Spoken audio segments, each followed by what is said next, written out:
Hi, I'm Todd Doherty. I'm the Member of Parliament for Caribou Prince George.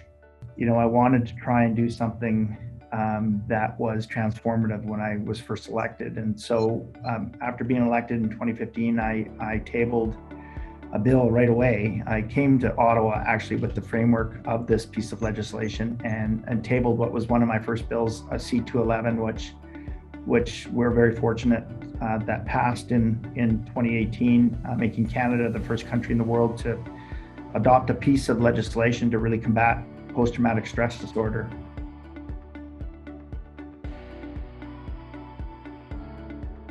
Mental illness and suicide has had a profoundly negative impact on my life. I live with both the physical and emotional scars of it every day.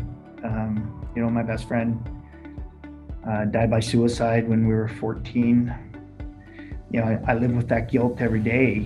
One of the goals in life is to do whatever we can to break that stigma. As leaders, it's incumbent on us, whether it's municipal leaders, community leaders, regional, provincial, and federal, it's incumbent on all of us to do whatever we can to break that stigma, to make sure that those resources are there for those that are seeking help. We have to normalize this conversation, this mental health conversation. I think people have to see their leaders talking about this to say, it's okay not to be okay.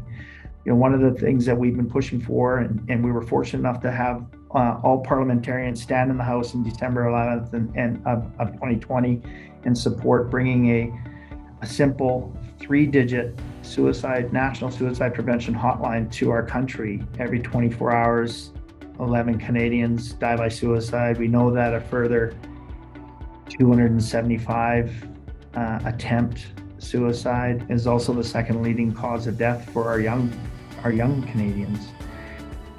If I could replay the last evening that I was with my best friend and he took his life that night, I wish I could have told him that my world is a better place. Our world is a better place because they're in it. We have to view mental health in parity with physical health. When I get a little fiery in Parliament to challenge my parliamentarians, our parliamentary friends, that we need to act, and we need to act now. Because when I say that we can save lives, I truly mean it.